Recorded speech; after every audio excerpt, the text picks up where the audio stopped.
place their cookie orders at that address too, right? No, I'm pretty much done with the holiday baking on the cookie end. You're good. We have some wonderful cookies. These are like professional cookies. I'm very impressed. Yeah. So if you ever want to know what we do in commercial breaks, we sit and we my eat. cookies. Just like you guys.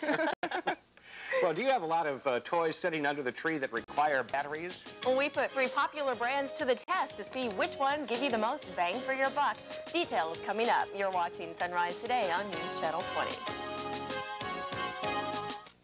20 on your side this morning. We decided to put 3 different brands of batteries to the test to see if what kind you buy really makes a difference. So here are the results to our very unscientific test.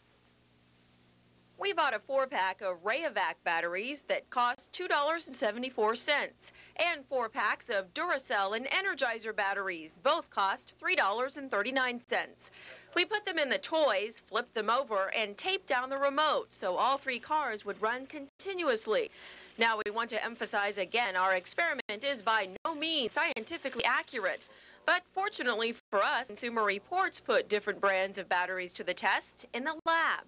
You can't have 500 toys or stereos going at one time. So what we have are precision resistors which approximate the load of a toy or of a flashlight or of a personal stereo. The Consumer Reports tests found that all the batteries were basically the same, whether they be expensive name brands or discounted store brands. In fact, when Tim took the labels off, he says the store brands looked like they'd been made by Duracell or Energizer. But now back to our experiment. We enlisted the help of a News Channel 20 engineer to test the voltage. Now each brand of battery began with a little over 3 volts per pair. After running non-stop for 4 hours, the Energizer and Rayovac batteries each lost about 1/8 of a volt. The Duracell batteries lost about 1.1 volts. But since this quite obviously wasn't a scientifically controlled test, other factors could have played a role in the outcome. Now, new alkaline batteries should remain good for at least 5 years. Consumer Reports says check the freshness date on the pack before you buy and stock up whenever there's a good sale. We put some fresh batteries in one of them this morning so you could see. This is the noise we had to put up with in the newsroom yesterday. That was a little fast. Here, run that for just a second. That's what we listened to all day. Now, the Duracell batteries eventually quit just before the 6 o'clock news last night. I'm told that the Rayovac quit about 9:30 last night, and our producer Megan told me one was still going, the Energizer still going when she got here. So kept going and going and going. So, again, we do want to emphasize this was very unscientific. The big trick, the concern most people have, of course, they're still going. The big concern, of course, is finding the batteries. And they don't care how long they last, as long as they last through Christmas morning. And there's a shortage, so whatever you can run out and get, I had to the drugstore and pick them up. Well, if you missed It's a Wonderful Life on TV, don't turn to the videotape just yet. Find out more next. This is Sunrise Today on News Channel 20. Finally this morning, it's mission accomplished for 2 spacewalking shuttle astronauts. They've successfully installed the new gyroscope in the Hubble Space Telescope. The most important task is now out of the way, but there are 2 more days of spacewalks planned when the mission is complete. The $3 billion Hubble telescope should once again be in operation. After all those delays getting up in space, finally some good news for them this morning. That is good news, yeah. The judge says he will make his final decision Tuesday, January 11th. Well, Kevin Lee has the afternoon off. Sean McLaughlin joins us now with a look at our Tuesday forecast. Chilly this morning. Chilly, but kind of a quiet weather pattern coming up. It's going to be warming up quite a bit as we get into the next couple of days. And not a whole lot else is going to go on. No travel problems, it looks like, coming up, as I know a lot of people will probably be traveling this coming holiday weekend. Temperature right now, 32 degrees. So the temperature isn't bad. It's that wind right now out of the west at 20 miles an hour, making it feel like 7 degrees right now.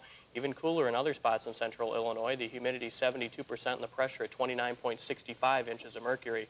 Temperatures across the central part of the state pretty much in the upper 20s to lower 30s. The 25 degrees about the cool spot in Bloomington, but look off to the south and west, upper 30s and even 40s, and that is a sign of some of the warmer air moving in our direction. I will tell you all about what to expect coming up for the new year in the full Storm Team 20 forecast coming up. All right, Sean, we'll check in with you in just a few minutes. As we get toward the weekend, and again, to put that in a little bit of perspective, that really is what we should have for this time of year, high right around 30 degrees and lows in the 20s. You know, we really did get spoiled with all those warm temperatures we had for a while, so now 30 seems cold, but you're right. It's gotta remember it's January. It's going to be January. All right, thanks very much, Sean. Well, that famous intern, Monica Lewinsky, is back in the news. This time, it's because Jenny Craig has named her its newest spokesperson. A company official says Lewinsky was hired because she tried the program and it worked for her. The commercials will start airing Sunday. No word on how much Lewinsky will be paid. Well, Tom Lawton talks with us about preparations underway for Springfield's first night celebration. Stay with us. Thanks, Kelly. The way we think often affects the way we feel. But it's not always easy to change the way we think. That's the goal of the Center for Mind-Body Medicine at St. John's Hospital. To the degree that... So George Costanza was right. What do you say? Serenity now. Well, that's the key, yeah, but learning how to do that is interesting. I was hooked up to the biofeedback machine. Really? And it's really fascinating to see you actually can control. One of the things they do, particularly for migraine patients, is try to get the blood flowing into the extremities because that helps drain out of the brain, of course.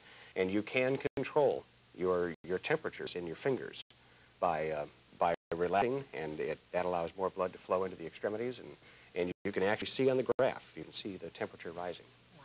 Well, while Pat's meditating, we'll move on. Still ahead on Sunrise today, it was an unexpected victory for Republican presidential candidate John McCain. We'll give you some highlights of the Arizona and Michigan primaries coming up. You're watching Sunrise today on News Channel 20.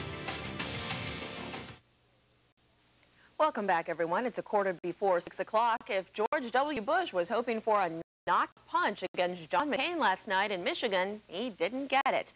McCain is the winner of the Republican presidential primary in Michigan, also in Arizona. Jim Hanchett has more from the Bush headquarters in Southfield, Michigan. John, is someone at work making your life miserable because they complain about everything? We'll talk about that coming up next. I knew you were going to look my way. Well, there's no complaining about the forecast we had yesterday. Temperatures in the 60s. Will it continue? Evelyn's got the answer to that straight ahead. You're watching Sunrise today on News Channel 20. Well, every office has one, the person who's never happy and constantly complains about work. But it may not be the worker's fault. NBC's Clark Powell puts the problem into focus. That study also found that workers who are paid by the hour are more likely to be cynical compared to salaried employees. I don't believe that. Yeah, we need to just shift gears entirely right now and move on to the forecast. No one's complaining about that, including myself. Made it up to 69 degrees yesterday. Looks like we're in store for another 60-degree day today. Good advice from Mark McGuire. Anything less than 11 million, though, you've got reason to grumble. Right.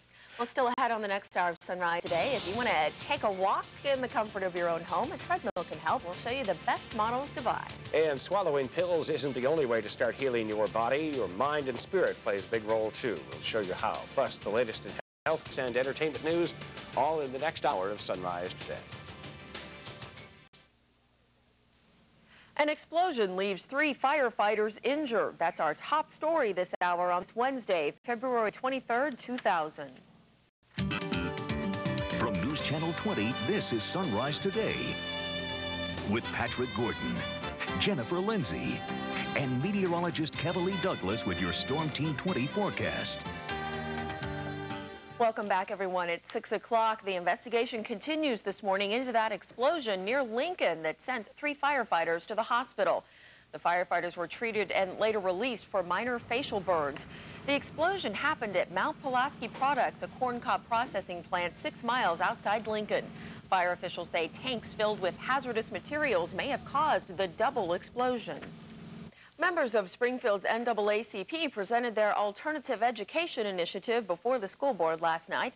The initiative is designed to provide schooling for students who've been kicked out of school with no alternative education. Those are students who've been found selling drugs, found with weapons, or who have assaulted teachers or other students. The U.S. Supreme Court will hear a case today that could change our healthcare system. A Central Illinois woman is suing her HMO, and under current law, you can't sue HMOs in medical negligence cases. Cynthia Herdrich was a patient at Carl Clinic in Urbana. According to the case summary, a doctor told her she'd have to wait 8 days for an ultrasound before her inflamed appendix could be removed. During that time, her appendix burst, creating more problems. Herdrich's lawyer says her HMO, Health Alliance, is to blame